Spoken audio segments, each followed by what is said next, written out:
नमस्ते दोस्तों, आपका स्वागत है बुक ट्यूबर विशाल चैनल पर। आज के वीडियो में हम बात करेंगे डेल कार्नेगी की पुस्तक चिंता करना छोड़ें और जीना शुरू करें के छठे अध्याय चिंता दूर कैसे करें के बारे में। इस अध्याय में डेल कार्नेगी हमें चिंता से कैसे निपटें और उसे कैसे दूर करें, उसके उपायों और तकनीकों के बारे में जानकारी देते हैं। डेल कार्नेगी द्वारा दिए गए उपयोगी सुझाव और तकनीक हमें सिखाते हैं कि हम अपनी चिंताओं को कैसे दूर कर सकते हैं। उनके अनुभव से हमें ये समझने में मदद मिलती है कि चिंता को कैसे नियंत्रित किया जा सकता है और कैसे हम अपने जीवन को खुशहाल बना सकते हैं। मेरी तरह आप भी अपने खाली समय का समझदारी से उपयोग करें। अपनी दैनिक दिनचर्या के साथ साथ कोको एफएम ऐप पर असीमित audio book, historical, business, self help, personal finance और बहुत कुछ सुनो। कोड FMRMT 85 का उपयोग करें और एक ईयर पर प्रीमियम सदस्यता पर 50% की छूट पाएं। मैंने वीडियो के डिस्क्रिप्शन में कोको एफएम का लिंक दिया है। भाग 3, चिंता आपको समाप्त करे, आप चिंता को समाप्त कर दें। चैप्टर 6, चिंता दूर कैसे करें। व्यस्त रहें। चिंतित आदमी को कार्य में पूरी तरह से डूब जाना चाहिए, वरना वह निराशा में मुरझा जाएगा। मैं उस रात को कभी नहीं भूल सकता जब मैरियल जे डगलस हमारी क्लास का विद्यार्थी था। मैंने उसके असली नाम का प्रयोग नहीं किया है, क्योंकि उसने मुझसे व्यक्तिगत कारणों से अपना नाम सार्वजनिक न करने का आग्रह किया है। परंतु यह उसकी असली कहानी है जो उसने क्लास के सामने सुनाई। उसने हमें बताया कि किस तरह उसके घर में 2 हादसे हुए हैं, एक बार नहीं बल्कि 2 बार। पहली बार उसकी 5 साल की बच्ची मर गई, जिसे वह बहुत प्यार करता था। उसने और उसकी पत्नी ने सोचा कि वे इस दुख को सहन नहीं कर पाएंगे, परंतु जैसा उसने बताया, 10 महीने बाद भगवान ने उन्हें एक और बेटी दी, लेकिन वह 5 दिन में ही चल बसी। ये दोहरा हादसा लगभग असहनीय था। मैरियल ने कहा, मैं इसे नहीं झेल पाया। मैं न सो पाता था, न खा पाता था, न ही चैन से बैठ पाता था और न ही आराम कर पाता था। मेरी हिम्मत टूट चुकी थी और मेरा आत्मविश्वास समाप्त हो गया था। आखिरकार वह डॉक्टरों के पास गया। एक ने उसे नींद की गोलियां दी, दूसरे ने सुझाव दिया कि वह कहीं बाहर घूमने चला जाए। उसने दोनों ही तरीके आजमाए, परंतु किसी से भी फायदा नहीं हुआ। ऐसा लग रहा था जैसे मेरा शरीर किसी शिकंजे में जकड़ा हो और वह लगातार कसता जा रहा हो। दुख का तनाव, अगर आप कभी दुख के मारे टूटे हों, तो आप समझ सकते हैं कि उसका क्या मतलब था। परंतु भगवान की कृपा से मेरा एक बच्चा जीवित था, मेरा 4 साल का पुत्र। उसने मेरी समस्या सुलझा दी। एक दोपहर जब मैं दुख में डूबा था, तो उसने कहा, डैडी, मेरे लिए एक बोर्ड बना दो। बोर्ड बनाने का मेरा कतई मूड नहीं था। सच तो ये था कि मेरा मूड कुछ भी करने का नहीं था, परंतु मेरा बेटा जिद्दी किस्म का है और मुझे आखिरकार हार माननी पड़ी। उसकी टॉय बोर्ड बनाने में मुझे 3 घंटे लगे। जब मैंने बोर्ड पूरी बना ली, तब जाकर मुझे यह एहसास हुआ कि दरअसल महीनों की चिंता के बाद मुझे पहली बार इन 3 घंटों में इतनी शांति और मानसिक राहत मिली थी। इस खोज ने मुझे नींद से जगाया और सोचने पर मजबूर कर दिया। कई महीनों में पहली बार मैं कुछ सोच रहा था। मैंने महसूस किया कि जब हम किसी कार्य की योजना बनाने और उसके बारे में सोचने में व्यस्त होते हैं, तो चिंता करना मुश्किल होता है। मेरे मामले में बोर्ड बनाने के कार्य ने मेरी चिंता को चारों खाने चित कर दिया था। लिहाजा मैंने फैसला किया कि मैं खुद को व्यस्त रखूंगा। अगली रात को मैं घर में इस कमरे से उस कमरे तक घूमा और उन कामों की सूची बनाई जो किए जाने चाहिए थे। दर्जनों सामानों को मरम्मत की जरूरत थी। बुककेम, सीढ़ी, खिड़कियों के पर्दे, दरवाजे के हैंडल, ताले, नालियां। आपको ये जानकर हैरानी होगी कि 2 सप्ताह में मैंने 242 कामों की सूची बना ली जिनकी तरफ ध्यान दिया जाना था। पिछले 2 सालों में मैंने उनमें से ज्यादातर कार्य पूरे कर लिए हैं। इसके अलावा मैंने अपने जीवन को प्रेरक गतिविधियों से भी भर लिया है। सप्ताह में 2 रातों को न्यूयॉर्क में प्रौढ़ शिक्षण की कक्षाओं में भाग लेता हूँ। मैं अपने गृहनगर में नागरिक गतिविधियों में हिस्सा लेता हूं और अब स्कूल बोर्ड का चेयरमैन भी बन चुका हूं। मैं दर्जनों मीटिंगों में भाग लेता हूं, रेड क्रॉस के लिए चंदा इकट्ठा करता हूं और दूसरी गतिविधियों में जुटा रहता हूं। मैं अब इतना व्यस्त हूं कि मुझे चिंता करने के लिए वक्त ही नहीं मिलता। चिंता करने के लिए वक्त ही नहीं मिलता। बिल्कुल यही बात विंस्टन चर्चिल ने कही थी, जब वे युद्ध के दौरान एक दिन में 18 घंटे कार्य किया करते थे। जब उनसे पूछा गया कि क्या वे अपनी भारी भरकम जिम्मेदारियों को लेकर चिंतित होते हैं, तो उनका जवाब था, मैं बहुत व्यस्त हूँ। मेरे पास चिंता करने की फुर्सत नहीं है। चार्ल्स केटरिंग भी इसी तरह के थे जब उन्होंने वाहनों के लिए सेल्फ स्टार्टर का आविष्कार करना शुरू किया। रिटायरमेंट के समय केटरिंग विश्वविख्यात जनरल मोटर्स रिसर्च कॉरपोरेशन के प्रभारी और वाइस चेयरमैन थे, परंतु उन दिनों वह इतने गरीब थे कि उन्हें प्रयोगशाला के रूप में खलिहान में घास रखने की जगह का प्रयोग करना पड़ा। किराना खरीदने के लिए उन्हें उन $1500 का उपयोग करना पड़ा, जो उनकी पत्नी ने पियानो सिखाकर कमाए थे।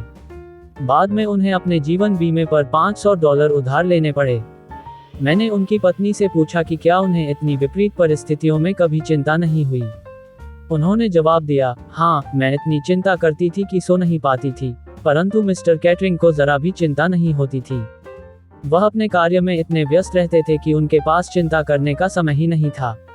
महान वैज्ञानिक पाश्चर ने कहा है, वह शांति जो पुस्तकालयों और प्रयोगशालाओं में पाई जाती है, वहां पर क्यों पाई जाती है? क्योंकि पुस्तकालयों और प्रयोगशालाओं में लोग आमतौर पर अपने कामों में इतने डूबे रहते हैं कि उनके पास खुद के बारे में चिंता करने का वक्त नहीं होता। शोध करने वाले लोगों को शायद ही कभी नर्वस ब्रेकडाउन होता हो। उनके पास ऐसी विलासिताओं के लिए भी वक्त नहीं होता। व्यस्त रहने जैसे सामान्य से कार्य से हमारी चिंता क्यों दूर हो जाती है? ऐसा एक नियम के कारण होता है, और यह नियम मनोविज्ञान द्वारा बताए जाने वाले सबसे मूलभूत नियमों में से एक है। ये नियम है, कोई भी मानवीय मस्तिष्क, चाहे वह कितना ही प्रतिभाशाली क्यों न हो, एक समय में एक से ज्यादा चीजों के बारे में नहीं सोच सकता। आपको यकीन नहीं होता? ठीक है, तो फिर एक प्रयोग करके खुद देख लें। आप ऐसा करें कि अभी पीछे टिक कर बैठ जाएं, अपनी आंखें बंद करें और एक साथ स्टैच्यू ऑफ लिबर्टी और कल सुबह कार्य करने की योजना के बारे में सोचकर देखें। आगे बढ़िए और कोशिश कीजिए। आपको पता चल गया होगा कि आप बारी बारी से दोनों विचारों के बारे में तो सोच सकते हैं, परंतु दोनों के बारे में एक साथ नहीं सोच सकते। यही भावनाओं के क्षेत्र में भी सही है। हम किसी रोमांचक कार्य को करते समय जब उत्साहित या व्यस्त होते हैं, तो उसी समय चिंता की खाई में पड़े नहीं रह सकते। एक तरह की भावना दूसरी तरह की भावना को बाहर निकाल देती है, और इसी आसान खोज की मदद से सेना के मनोचिकित्सकों ने द्वितीय विश्व युद्ध के दौरान चमत्कार किए। जब सैनिक युद्ध के मैदान से इतनी बुरी तरह घबराकर बाहर आते थे कि न्यूरोटिक हो जाते थे, तो सेना के डॉक्टर उनके इलाज के लिए उन्हें व्यस्त रखो की दवा देते थे। इन न्यूरोटिक लोगों का हर मिनट किसी न किसी गतिविधि से भर दिया जाता था, जिनमें आमतौर पर बाहरी गतिविधियां होती थीं, जैसे मछली पकड़ना, शिकार करना, फुटबॉल खेलना, गोल्फ खेलना, तस्वीरें लेना, बागवानी और डांस करना। उन्हें अपने दुखद अनुभवों के बारे में सोचने की फुर्सत ही नहीं दी जाती थी। जब कार्य को चिकित्सा के रूप में प्रयुक्त किया जाता है, तो मनोचिकित्सा में इसे ऑक्यूपेशनल थेरेपी कहते हैं। यह कोई नई खोज नहीं है। पुराने यूनानी डॉक्टर ईसा मसीह के पैदा होने से 500 साल पहले से इसकी सलाह दे रहे थे। क्वेकर्स इसका प्रयोग फिलाडेल्फिया में बेन फ्रैंकलिन के समय में कर रहे थे। एक आदमी ने 1774 में क्वेकर सैनिटेरियम की यात्रा की, और वह ये देखकर हैरान रह गया कि मानसिक रूप से बीमार मरीज सूत काट रहे थे। उसने सोचा कि बेचारे बदनसीबों का शोषण किया जा रहा है, जब तक कि क्वेकर्स ने उसे यह नहीं बताया कि उनके मरीज जब थोड़ा कार्य करते हैं, तो उनमें सचमुच सुधार होता है। इससे मन को शांति पहुंचती है। कोई भी मनोचिकित्सक आपको बता देगा कि कार्य में व्यस्त रखना बीमार मन के लिए सबसे अच्छा एनेस्थीसिया है। हेनरी डब्ल्यू लॉन्गफेलो ने जब अपनी युवा पत्नी को खो दिया, तो उन्हें भी यही अनुभव हुआ। उनकी पत्नी एक दिन मोमबत्ती का मोम पिघला रही थी, तभी उसके कपड़ों ने आग पकड़ ली। लॉन्गफेलो ने उसकी चीख सुनी और समय रहते उसे बचाने की कोशिश की, परंतु वह जलकर मर गई। कुछ समय तक लॉन्गफेलो उस भयानक अनुभव की याद से इतने दुखी हो गए कि वे पागलपन के कगार पर पहुंच गए, परंतु सौभाग्य से उन्हें अपने 3 छोटे बच्चों की तरफ ध्यान देना था। अपने दुख के बावजूद लॉन्गफेलो को अपने बच्चों का माता पिता दोनों बनना पड़ा। वे उन्हें घुमाने ले गए, कहानियां सुनाई, उनके साथ खेल खेले और अपनी कविता द चिल्ड्रेन्स आवर में उनके साहचर्य को अमर किया। उन्होंने दांते का अनुवाद भी किया, और इन सारे कामों को एक साथ करने में वे इतने व्यस्त रहे कि अपने आप को पूरी तरह से भूल गए, और उन्होंने मन की शांति फिर से हासिल कर ली। जब टेनिसन ने अपने सबसे गहरे दोस्त आर्थर हल्लाम को खोया, तो उन्होंने कहा, मुझे अपने आप को कार्य में झोंकना पड़ेगा, वरना मैं निराशा में मुरझा जाऊंगा। हम में से ज्यादातर को अपने आप को कार्य में झोंकने में तब कम दिक्कत आती है, जब हम अपने दिन के कार्य करने में जुटे रहते हैं, परंतु कार्य के बाद के घंटे सचमुच खतरनाक होते हैं। जब हम खाली समय का आनंद लेने के लिए आज़ाद होते या फुर्सत में होते हैं, और जिस समय हमें सबसे सुखी और रिलैक्स्ड होना चाहिए, तभी चिंता के राक्षस हमें सताते हैं। तभी हम ये सोचना शुरू करते हैं कि हम जीवन में कहीं जा रहे हैं या नहीं, कहीं हम कोल्हू के बैल की तरह तो कार्य नहीं कर रहे हैं, कहीं बांस के कहने का यह मतलब तो नहीं था, या कहीं हमारी सेक्स अपील तो कम नहीं हो रही। जब हम व्यस्त नहीं होते तो हमारे दिमाग लगभग वैक्यूम की स्थिति में आ जाते हैं। फिजिक्स का हर विद्यार्थी जानता है कि प्रकृति वैक्यूम से नफरत करती है। वैक्यूम की सबसे करीबी चीज जो आपको या मुझे दिख सकती है, वह है बिजली के बल्ब के भीतर की जगह। उस बल्ब को फोड़ दीजिए और प्रकृति उस सिद्धांततः खाली जगह को भरने के लिए तेजी से हवा को अंदर खिसका देगी। प्रकृति हमारे खाली दिमाग को भरने के लिए भी तेजी से कार्य करती है, और यह हमारे दिमाग में क्या भरती है? आमतौर पर भावनाएं। क्यों?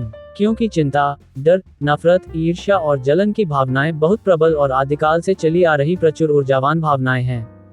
ये भावनाएं इतनी प्रबल होती हैं कि वे हमारे दिमाग से शांतिपूर्ण, सुखद विचारों और भावनाओं को बाहर खदेड़ देती हैं। टीचर्स कॉलेज, कोलंबिया के professor of education James L Mursell ने इसे बहुत अच्छे तरीके से कहा था, चिंता के आप पर सवार होने की सबसे अधिक संभावना तब नहीं होती जब आप कार्य में जुटे होते हैं, बल्कि तब होती है जब दिन का कार्य समाप्त हो जाता है। तब आपकी कल्पना शक्ति बदहवास होकर भाग सकती है, हर तरह की मूर्खतापूर्ण संभावनाओं को सामने ला सकती है और हर छोटी गलती को बढ़ा चढ़ाकर दिखा सकती है। ऐसे समय आपका मस्तिष्क उस मोटर की तरह होता है जो खाली चल रही है।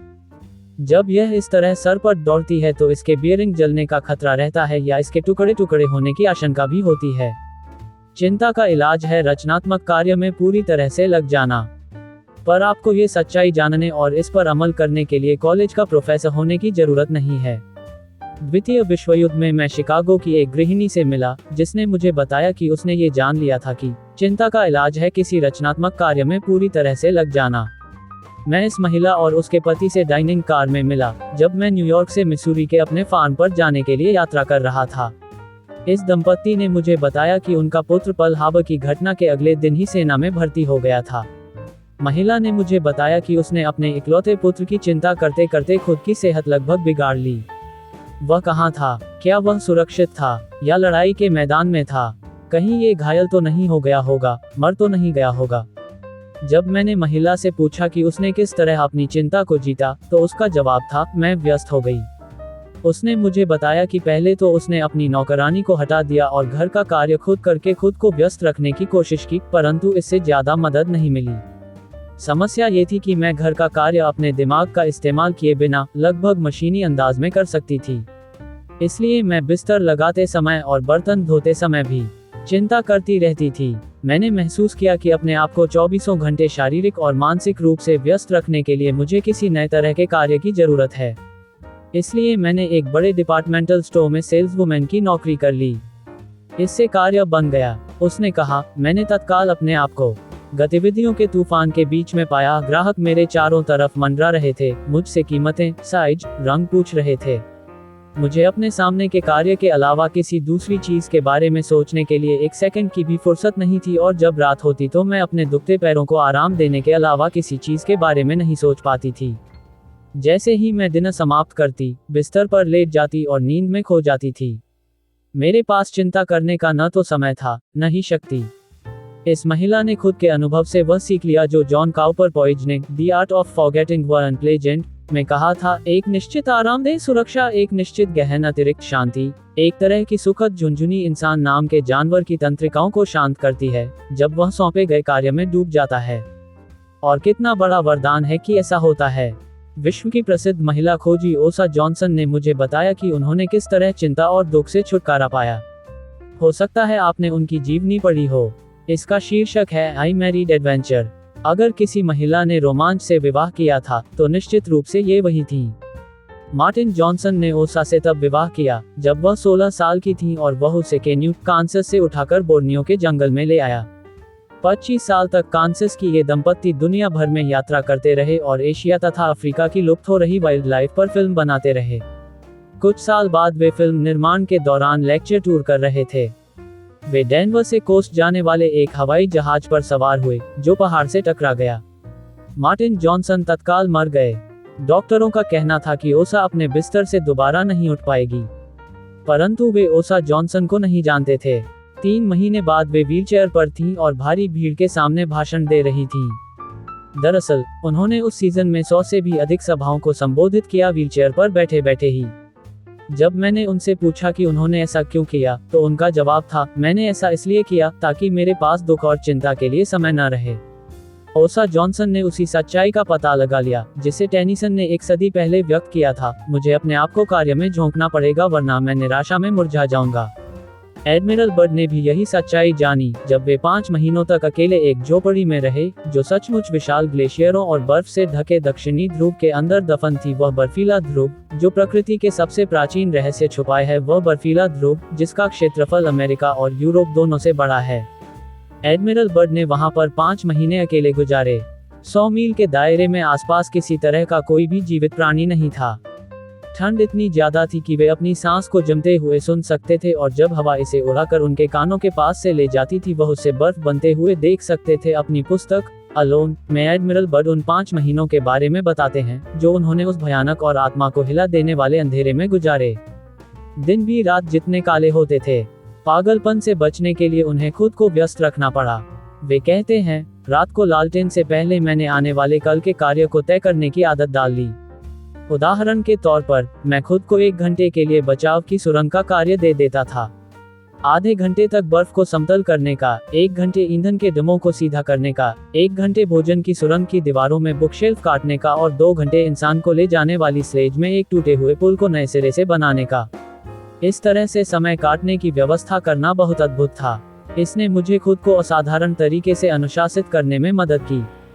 इसके या इसी जैसे किसी उपाय के बिना मेरे दिन बिना लक्ष्य के गुजरते और बिना लक्ष्य के उनका भी वही अंत होता जो इस तरह के दिनों का हमेशा होता है। विघटन में इस आखिरी वाक्यांश को दोबारा पढ़े, बिना लक्ष्य के उनका भी वही अंत होता तो इस तरह के दिनों का हमेशा होता है। विघटन में अगर आप और मैं चिंतित हैं तो हमें याद रखना चाहिए कि हम कार्य का इस्तेमाल दवा की तरह कर सकते हैं। इसे कहने वाला कोई आम आदमी नहीं है बल्कि यह स्वर्गीय डॉक्टर रिचर्ड सी केबर्ट ने कहा था, जो हार्वर्ड में क्लिनिकल मेडिसिन के पूर्व प्रोफेसर थे। अपनी पुस्तक व्हाट मैन लिव बाय में डॉक्टर केबर्ट ने ऐसे कई लोगों का इलाज किया है जो आत्मा के कांपते फालिज से पीड़ित थे लेकिन शंकाओं, झिझक, भुलमुलपन और डर को जीतने से ऐसा संभव हुआ। हमारे कार्य द्वारा हमें जो साहस मिलता है वह उस सेल्फ रिलायंस, आत्मावलंबन की तरह है जिसे इमर्सन ने हमेशा के लिए अमर बना दिया है। अगर आप और मैं खुद को व्यस्त नहीं रखते, अगर हम बैठे रहते हैं और चिंता करते हैं तो हम चार्ल्स डार्विन के शब्दों में ढेर सारे विबर गिबर्स को जन्म दे सकते हैं। विबर गिबर और कुछ नहीं बल्कि कीड़े मकोड़े हैं जो हमें खोखला कर देते हैं और हमारे कार्य करने की शक्ति और इच्छा शक्ति को नष्ट कर देते हैं। मैं न्यूयॉर्क के एक बिजनेसमैन को जानता हूं जिन्होंने खुद को इतना व्यस्त रखते हुए विबर गिबर्स के साथ लड़ाई की जिससे उनके पास चिंता करने या सिर धुनने की फुर्सत नहीं थी। उनका नाम था ट्रेम्पर लांगमैन। वे मेरी क्लास के विद्यार्थी थे और चिंता को जीतने की उनकी चर्चा इतनी रोचक थी, इतनी प्रभावित करने वाली थी कि मैंने क्लास के बाद उन्हें अपने साथ रात्रि भोजन के लिए आमंत्रित किया। हम एक रेस्तरां में आधी रात के बाद तक बैठे रहे और उनके अनुभवों पर चर्चा करते रहे। उनकी कहानी, उनकी जुबानी। 18 साल पहले मैं इतनी चिंता करता था कि मुझे अनिद्रा की बीमारी हो गई। मैं तनावग्रस्त, चिड़चिड़ा और परेशान रहता था। मुझे लग रहा था कि मैं नर्वस ब्रेकडाउन का शिकार हो जाऊंगा। मेरे पास चिंतित होने के पर्याप्त कारण थे। मैं crown fruit and extract company का खजांची था। हमने स्ट्रॉबेरी के गैलन टिन में लगभग $5 लाख का निवेश किया था। 20 साल से हम आइसक्रीम निर्माताओं को स्ट्रॉबेरी के गैलन टिन बेच रहे थे। अचानक हमारी बिक्री बंद हो गई क्योंकि बड़े आइसक्रीम निर्माता जैसे नेशनल डेयरी और बोर्डन्स अपना उत्पादन तेजी से बढ़ा रहे थे और वे बैरल में पैक होने वाली स्ट्रॉबेरी खरीदकर पैसा और समय दोनों बचा रहे थे। न सिर्फ हमारे $5 लाख उस स्ट्रॉबेरी में फंसे थे जिसे हम बेच नहीं पा रहे थे, बल्कि इसके साथ ही हमने अगले 12 महीने में $10 लाख की स्ट्रॉबेरी खरीदने का समझौता भी कर रखा था। हम पहले ही बैंक से $3.5 लाख उधार ले चुके थे। शायद हम इस लोन को न चुका पाएं या इसका नवीनीकरण न करवा पाएं। कोई हैरानी की बात नहीं कि मैं चिंतित था। मैं अपनी फैक्ट्री की तरफ भागा जो वॉटसनविले कैलिफोर्निया में स्थित थी और हमारे प्रेसिडेंट को यह समझाने की कोशिश की कि स्थितियां बदल चुकी थीं और हम बर्बादी की कगार पर थे। उन्होंने यह मानने से इनकार कर दिया। उन्होंने सारी समस्या के लिए हमारे न्यूयॉर्क ऑफिस को दोष दिया, खराब सेल्समैनशिप। कई दिनों के आग्रह के बाद अंत में मैंने उन्हें मना लिया कि वह अब स्ट्रॉबेरी पैक करना बंद कर दें और हमारी नई सप्लाई को सैन फ्रांसिस्को के नए बाजार में बेच दें। इससे हमारी समस्या लगभग सुलझ गई। अब मुझे चिंता करना छोड़ देना चाहिए था, परंतु मैं ऐसा कर नहीं पाया। चिंता एक आदत होती है और मैं इसका आदी हो गया था। जब मैं न्यूयॉर्क लौटा तो मैंने हर चीज के बारे में चिंता करना शुरू कर दिया। इटली में हम जो चेरी खरीद रहे थे, हवाई में हम जो पाइनएप्पल खरीद रहे थे, और भी इसी तरह का चिंताएं। मैं तनाव में था, परेशान था, मेरी नींद उड़ चुकी थी और जैसा मैं पहले कह चुका हूँ, मैं नर्वस ब्रेकडाउन की तरफ बढ़ रहा था। निराश होकर जीने का एक ऐसा तरीका अपनाया जिससे मेरी अनिद्रा की बीमारी ठीक हो गई और चिंताएं भी समाप्त हो गईं। मैं व्यस्त हो गया। मैं समस्याओं का हल ढूंढने में व्यस्त हो गया जिनमें एकाग्रता की जरूरत थी, और इतना व्यस्त हो गया कि मेरे पास चिंता करने के लिए वक्त ही नहीं बचा। पहले मैं दिन में 7 घंटे कार्य करता था, अब मैं हर दिन 15-16 घंटे कार्य करने लगा। मैं हर सुबह 8 बजे ऑफिस पहुंच जाता था और वहां लगभग आधी रात तक रुकता था। मैंने नए कार्य, नई जिम्मेदारियां ले लीं। जब मैं आधी रात को घर पहुंचता था तो इतना थका होता था कि बिस्तर पर लेटने के कुछ सेकंड बाद मेरी आंख लग जाती थी। मैंने ये सिलसिला 3 महीनों तक चलाया। उस समय तक मेरी चिंता की आदत समाप्त हो गई, इसलिए मैं एक बार फिर 7-8 घंटे के अपने सामान्य कामकाज पर लौट आया। ये घटना 18 साल पहले हुई थी। तब से आज तक मुझे कभी अनिद्रा या चिंता की समस्या नहीं हुई। जॉर्ज बर्नार्ड शॉ सही थे।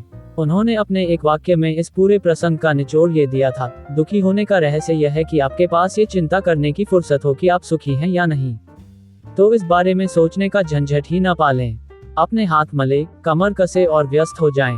आपका खून तेजी से बहने लगेगा, आपका दिमाग तेजी से कार्य करने लगेगा, और जल्दी ही आपके शरीर में जीवन का ये सकारात्मक प्रवाह आपके मस्तिष्क से चिंता को बाहर निकाल देगा।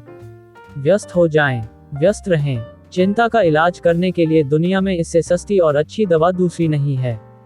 चिंता की आदत को समाप्त करने का पहला नियम है, व्यस्त रहें। चिंतित आदमी को कार्य में पूरी तरह से डूब जाना चाहिए, वरना वह निराशा में मुरझा जाएगा। अगर आपने इस चैप्टर को सुना है तो आप अपने विचार हमसे साझा करें और इस वीडियो को लाइक करना न भूलें। यदि आपने अभी तक ये पुस्तक नहीं पढ़ी है तो जल्दी से पढ़ें और हमें बताएं कि पुस्तक में आपको सबसे अधिक क्या पसंद आया। यदि आप इस पुस्तक की फिजिकल कॉपी प्राप्त करना चाहते हैं तो इसलिए मैंने वीडियो के डिस्क्रिप्शन में लिंक दिया है। मेरी तरह आप भी अपने खाली समय का समझदारी से उपयोग करें।